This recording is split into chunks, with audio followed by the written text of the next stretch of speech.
Assalamualaikum warahmatullahi wabarakatuh. Kembali lagi bersama saya. Hari ini kita akan belajar matematika bab aljabar. Pada pertemuan yang lalu kita sudah menyelesaikan bab himpunan. Sekarang kita akan belajar bab aljabar. Aljabar terdiri dari beberapa subbab. Yang A, mengenal bentuk aljabar. B, operasi hitung bentuk aljabar. C, permasalahan nyata bentuk aljabar. Nah, kita akan mempelajari pada pertemuan ini poin A, mengenal bentuk aljabar, dan poin B, operasi hitung bentuk aljabar, hanya sebagian. Selanjutnya kita nanti akan sambung di pertemuan lagi. Tujuan pembelajaran hari ini dan indikator pencapaian kompetensi sebagai berikut. Kompetensi dasar 3.6 menjelaskan bentuk aljabar dan unsur-unsurnya menggunakan masalah kontekstual. 3.7 menjelaskan dan melakukan operasi pada bentuk aljabar, penjumlahan, pengurangan, perkalian, dan pembagian. 4.7 menyelesaikan masalah yang berkaitan dengan operasi hitung aljabar. Indikator pencapaian kompetensi: mengenal bentuk aljabar, memahami penjumlahan dan pengurangan bentuk aljabar, memahami perkalian bentuk aljabar, menyelesaikan soal nyata yang berkaitan dengan operasi penjumlahan dan pengurangan bentuk aljabar. Tujuan pembelajaran 1. Peserta didik dapat mengenal dan mengidentifikasi bentuk aljabar. 2. Peserta didik dapat memahami penjumlahan dan pengurangan operasi aljabar. 3. Peserta didik dapat memahami operasi perkalian bentuk aljabar. 4.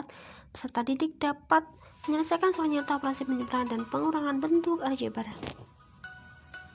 Dalam kehidupan sehari-hari kita akan menemui berbagai macam buahan, berbagai macam kendaraan. Misal saya ambil di sini sebuah kendaraan. Kendaraan itu berbeda, ada motor, ada mobil, ada truk, dan lain sebagainya. Ini nanti ada kaitannya atau aplikasinya dalam kehidupan sehari-hari pada bentuk aljabar. Aljabar, kita masuk pada poin yang pertama, mengenal bentuk aljabar. Ya, aljabar itu apa? Aljabar itu merupakan cabang ilmu matematika. Aljabar itu tidak hanya membahas permasalahan yang berkaitan dengan operasi hitung bilangan, tetapi aljabar memiliki cakupan yang lebih luas yang berhubungan dengan bilangan-bilangan tersebut. Nah, dalam pengerjaan aljabar itu sendiri, apabila ada suatu bilangan yang tidak diketahui atau belum diketahui, itu dapat disimbolkan atau diwakili dengan menggunakan huruf kecil, misalnya X dan Y. Agar kalian lebih paham apa yang saya katakan, silahkan simak video berikut ini. Pak Thohir, kelihatannya beli buku tulis banyak sekali. Iya Pak, ini pesanan dari sekolah saya. Saya beli 2 kardus dan 3 buku. Pak Erik beli apa saja? Saya beli 5 buku Pak. Buku ini untuk anak saya yang kelas 7 SMP dan dia sedang belajar matematika. Nah, maksudnya seperti apa ya? Yuk kita pahami bersama-sama.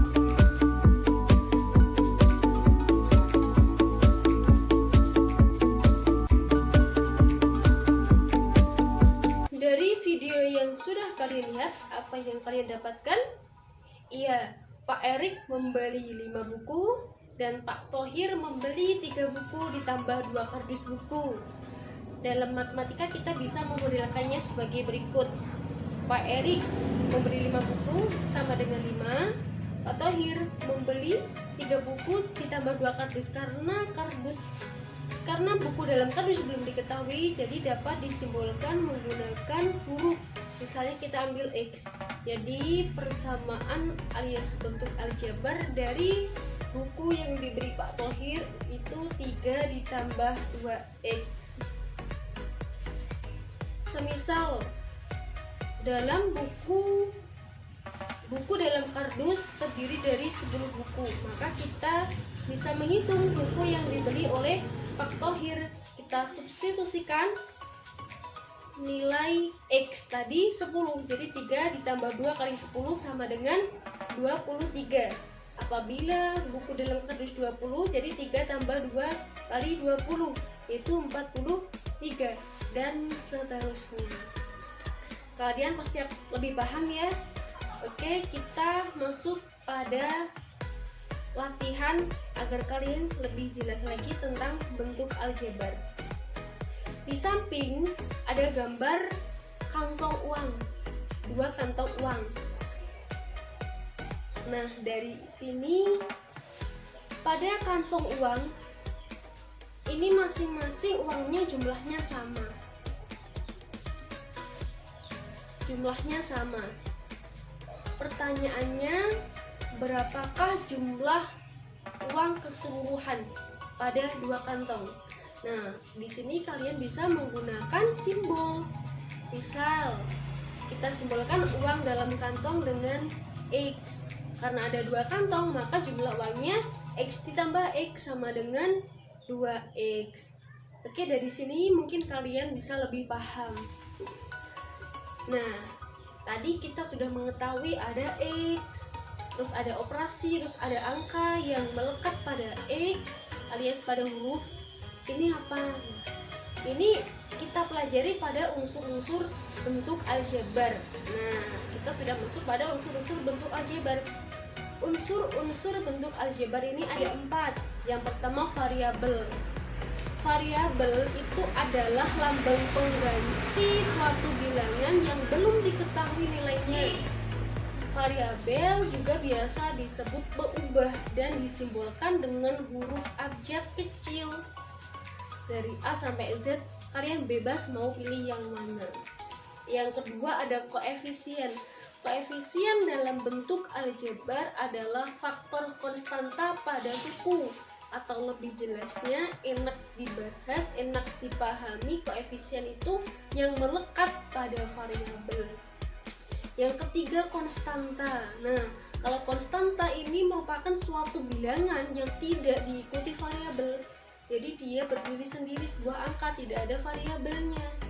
Dan yang keempat adalah suku. Nah, suku ini adalah variabel dan koefisien atau konstanta yang dipisahkan dengan operasi penjumlahan maupun pengurangan.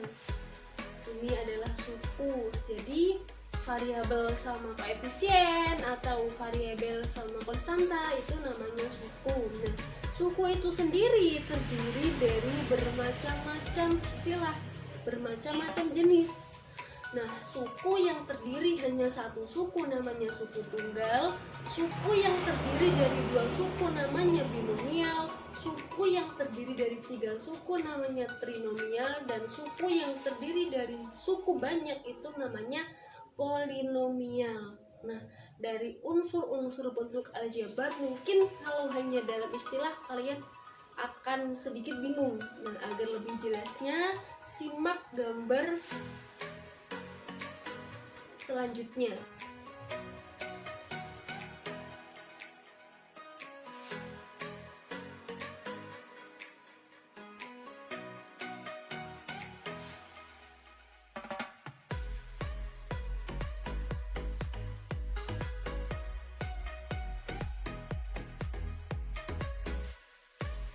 Nah, kalian sudah memahami unsur-unsur bentuk aljabar. Nah, yang kedua kita akan mempelajari pengertian suku sejenis. Nah, pengertian suku sejenis ini apa? Nah, suku sejenis ini nanti akan penting dalam operasi bentuk aljabar. Jadi akan mempermudah kalian dalam mengerjakan operasi bentuk aljabar, khususnya penjumlahan dan pengurangan. Nah, suku sejenis dikatakan sejenis itu ada syaratnya. Syaratnya ada 2. Yang pertama, variabelnya harus sama. Dan yang kedua, pangkatnya. Jadi pangkat variabelnya harus sama juga. Kalau nggak sama duanya, ya bukan suku sejenis. Kalau yang sama cuma variabelnya, pangkatnya nggak sama, ya bukan suku sejenis gitu.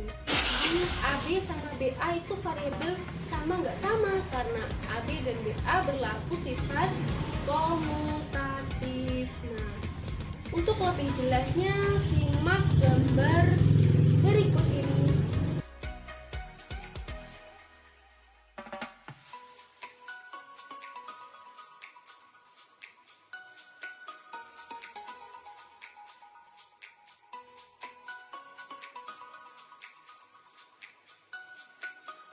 tadi kita sudah belajar unsur-unsur bentuk aljabar, sudah belajar pengertian suku sejenis dan contohnya. Sekarang kita belajar operasi hitung bentuk aljabar. Yang pertama, penjumlahan dan pengurangan. Dalam mengoperasikan penjumlahan maupun pengurangan, itu langkah yang pertama, kita jadikan satu atau kita kelompokkan suku-suku sejenis, baru kita bisa mengoperasikan. Nah, berikut ada cuplikan video contoh dalam kehidupan sehari-hari. Pak Maduri merupakan seorang pemborong beras yang sukses di desa Dempo Timur. Pak Maduri mendapatkan pesanan dari pedagang pasar Pasean dan pasar Waru di hari yang bersamaan. Pedagang pasar Pasean memesan 15 karung beras.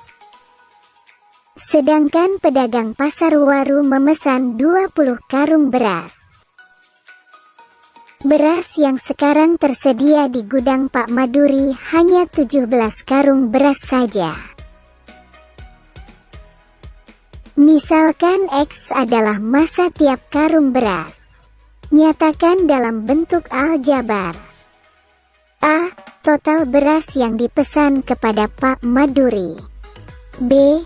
Sisa beras yang ada di gudang Pak Maduri jika memenuhi pesanan pedagang pasar Pasean saja. C. Kekurangan beras yang dibutuhkan Pak Maduri jika memenuhi pesanan pedagang pasar Waru saja. Nah, kalian sudah menyimak video tadi. Tadi dituliskan misalkan X itu massa beras dalam karung. Coba kita jawab ya dari 3 pertanyaan tadi. Yang A pertama, pertanyaannya berapa jumlah permintaan karung beras. Jadi tadi ada pasar Pasean dan pasar Waru. Jadi tinggal dijumlah. Karena X dimisalkan massa beras, tadi pasar Pasean mintanya 15 karung, jadi 15X. Pasar Waru mintanya 20 karung, jadi 20X. Jadi 15X ditambah 20X sama dengan berapa? 35X. Karena ini sudah suku sejenis, jadi kita mudah mengoperasikan. Yang kedua, berapa sisa karung beras apabila hanya memenuhi permintaan dari pasar Pasean. Karena tadi meminta 15 karung, karena persediaannya cuma 17, jadi 17X dikurangi 15X sama dengan 2X. Terus yang ketiga, berapa kekurangan kantong beras apabila memenuhi permintaan dari pasar Waru. Pasar Waru mintanya 50 karung beras, jadi 20 karung beras, jadi 20X. Jadi 20X dikurangi persediaan kantong beras 17X sama dengan 3X. Jadi kekurangannya ada 3X. Itu contoh permasalahan dalam kehidupan sehari-hari. Bagaimana dalam soalnya? Nah, kita coba latihan soalnya ya.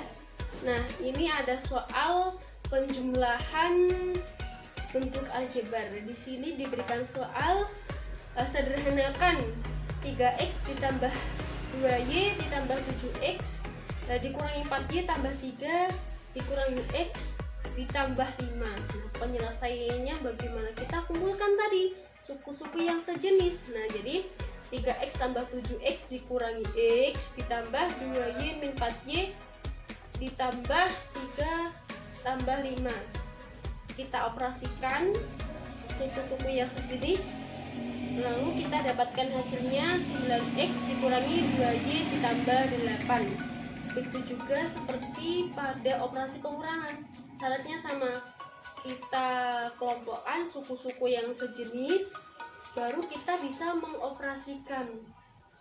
Nah, selanjutnya kita belajar operasi perkalian bentuk aljabar. Nah, berikut ada ilustrasi nyata dalam kehidupan sehari-hari perhitungan perkalian bentuk aljabar. Halo teman-teman, perkenalkan nama saya Pak Kardi. Saya mempunyai sawah berbentuk persegi panjang dengan panjang 4x plus 2 cm dan lebar 2x plus 1 cm. Pertanyaannya, berapa luas sawah Pak Kardi jika dinyatakan dalam bentuk aljabar? Secara umum bentuk perkalian aljabar adalah X plus A dikali X plus B sama dengan X kuadrat ditambah AX plus BX plus AB. Nah, dalam cuplikan video tadi pertanyaannya berapa luas sawah apabila diketahui panjangnya 4x 2 terus lebarnya 2x plus 1. Nah, itu bisa kalian kerjakan dengan menggunakan bentuk umum tadi. Nih saya kasih X contoh. kuadrat Misal ada soal X X plus 4X 5 min 20 dikali X plus sama 4 dengan X kuadrat min sama dengan X min 20.